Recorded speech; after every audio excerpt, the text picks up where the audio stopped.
A paz do Senhor, jovens, que quem está falando é o Diácono Wellington, né? Tomamos mais uma lição da nossa escola dominical, que é a lição 7, né? Vamos estar falando sobre como derrotar, né, o primeiro inimigo, né? Vamos estar vendo alguns tópicos aqui, pela graça de Deus. Mas antes de a gente começar de falar todos os estudos, tudo que temos que falar nessa manhã, vamos fazer uma oração em nome de Jesus. Deus amados queridos, estamos aqui, Senhor, na Tua presença. Senhor, para Te adorar, para Te glorificar, Te exaltar. Fala conosco, que queremos ouvir Tua voz. Ouvir, Senhor, falar diretamente à nossa alma, diretamente ao nosso ser. Ó Deus amados queridos, que o Senhor venha nos ensinar como derrotar o inimigo da nossa alma. Não só o inimigo, mas a nossa carne. E nesse meio de epidemia, a ansiedade e a depressão, Pai. São áreas que vamos entrar nesse momento. Então, Senhor, vem nos inspirar nesse momento a compreender todos aqueles que ouvirem, Senhor, esse vídeo, ouvirem, ó Deus amado, esse estudo, venham ser impactado com a sua glória, venham ser impactado, Senhor, com o Teu nome, ó Pai. É isso que eu peço a Ti, Senhor, e Te agradeço nesse momento por tudo que o Senhor tem feito e por tudo que o Senhor vai fazer. Irmãos, pela graça de Deus, o estudo vai estar nos dando aqui no texto do dia, em Romanos, capítulo 8, versículo 37, que diz assim a palavra de Deus: mas em todas essas coisas somos mais que vencedores, porque aquele que nos amou, né? Então já vimos aqui que o inimigo já é derrotado, que quando a gente, todas as coisas, não importa a circunstância, não importa os problemas da vida, não importa o que está acontecendo, somos mais que vencedores, né? Somos mais que vencedores. Todas as coisas podem acontecer na nossa vida, mas somos mais que vencedores, né? Pode vir problemas, mas somos mais que vencedores porque temos Cristo. A palavra de Deus fala assim, nos nossos objetivos de hoje, conhecer o primeiro inimigo dos hebreus, derrotar a terra da prometida, mostrar estratégia pelos hebreus para tomar Jericó, conscientizar o que Deus mostra forte para naquele que nos confia, não é verdade?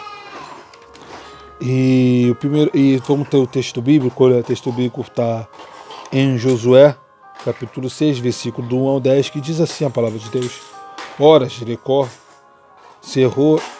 estava cerrada por causa dos filhos de Israel, e nenhum saía e ninguém entrava. Então o Senhor Josué olhava, então, dado a tua mão de Jericó e ao rei dos seus valentes e valorosos, pois todos os homens da guerra rodeavam a cidade, cercada a cidade uma vez. Assim farei por esses 6 dias.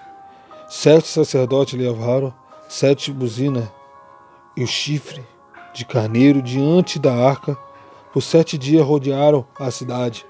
7ª vez os sacerdotes tocaram a buzina, né? E será que tocando longamente a buzina do chifre de carneiro e ouvindo sonora da buzina, e todo o povo gritava, e o muro da cidade caiu abaixo. O povo subiram nela, cada um em frente por si.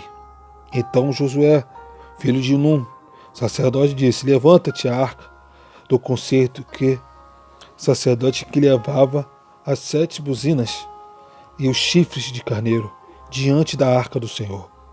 E disse o povo: passa a rodear diante da cidade que estiver amarrado, passe diante dela com a arca do Senhor. E assim foi como Josué disseram ao povo, que os 7 sacerdotes levanta as 7 buzinas e o chifre de carneiro diante do Senhor, e passaram a tocar a buzina. A arca do concerto do Senhor seguia. E amando diante do sacerdote, tocava a buzina, e ao redor guiava, pois, a arca, andando e tocando a buzina. Porém o povo de Josué tinha dado ordem, dizendo: não gritai, e nem farei ouvir uma só voz, sair a palavra alguma da boca, até que o dia que diga gritai, então gritai. E a arca do Senhor rodeou a cidade, rodeando uma vez, e vieram ao arraial e passaram a noite lá. Glorificado seja o nome do Senhor. É uma história muito conhecida, né? Estamos falando sobre a muralha de Jericó que caiu, né?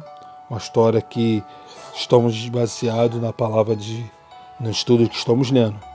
E o primeiro tópico fala sobre a primeira batalha dos hebreus na Terra Prometida.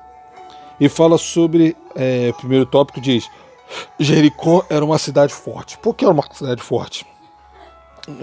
Aqui vai explicando como era essa cidade, né? Ela era grande de uma forma que o seu muro era tão grande, que as casas eram feitas em cima do muro, para tu ver como era a espessura desse muro, né? O muro era alto, não tinha como entrar, era um muro forte, né? E não tinha como chegar e ganhar estrutura ou algum reino ganhar, porque era no alto, primeiramente. Então era visível quem estava dentro, o soldado que estava dentro, observar o inimigo vindo, e não tinha nenhum inimigo que conseguia atravessar esse muro, né? Mas eu tirei uma parte aqui muito interessante, que a palavra vai dizer assim, aqui desse primeiro tópico, né? Eu frisei aqui que era preciso muito esforço, muita luta para conquistar a terra prometida. Mas Deus estava com seu povo e ele teria que pelejar sozinho, fortalecendo Jericó, os seus guerreiros, assobrando os espias e enviando a Moisés espiar a terra 38 anos antes. Interessante que a gente aprende nesse primeiro tópico que o único que poderia invadir aquela cidade era o próprio Deus. Era o povo ter uma confiança nele, né?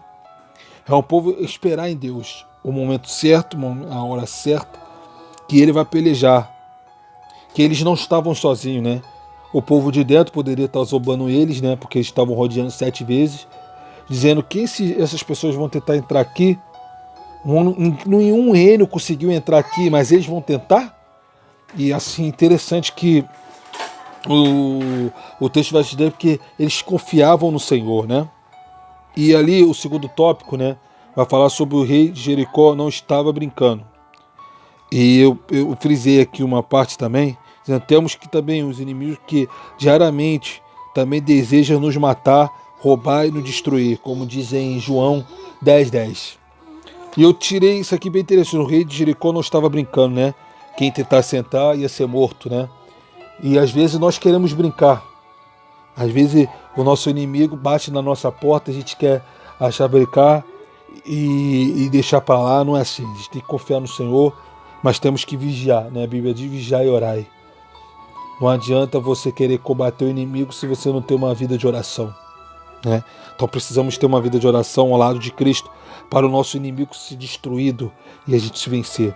Terceiro tópico do primeiro tópico da lição, terceiro aqui, falar sobre a cidade que só cairá com a ajuda de Deus, né? Como eu tirei uma frisada aqui que Deus nas Sagradas Escrituras observava a consciência entre todos e ele só destruiria com a intervenção de Deus, né? Nesses 3 tópicos que estamos vendo aqui, mostrando sobre o fogo de Jericó e sobre o rei de Jericó, saber que o rei de Jericó não estava brincando, ele queria matar. Vamos dar um exemplo dos espias que entraram na terra, que entraram para espiar, e eles descobriram, eles tentaram matar, e a prostituta Rahabe guardou ele, né? E assim guardaram eles ali. Mas interessante que entenderam aqui o quê? Sem a intervenção de Deus não tinha como vencer. E a gente pode agora sair um pouco do texto aqui e ir lá para Gideão, né? Quem conhece a história de Gideão sabe. Ele malhava trigo no lagar, onde que é para malhar trigo, não uva. Ele estava lá malhando trigo, né? Um lugar que era para amassar uva, ele estava lá fazendo trigo. Mas interessante que quando Deus deu uma multidão para guerrear com ele, e Deus falou, olha só, dessa multidão tem algumas pessoas que não fazem os testes.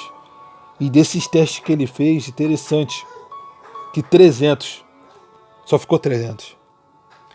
E para os olhos humanos, aqueles 300 ia ser derrotado facilmente, porque o povo que vinha era maior. Mas interessante, aquele que confia em Deus não precisa de intermédio ao redor, mas precisa do Todo-Poderoso estar ao seu lado, né? A gente vê como Moisés quando falou, né, que a presença de Deus é a prioridade, né, na vida dele. É a mesma coisa na nossa vida. Eu sei que ao redor pode estar tudo negativo, tudo as portas se fechando. Ao redor a gente não está vendo nada de bom acontecer.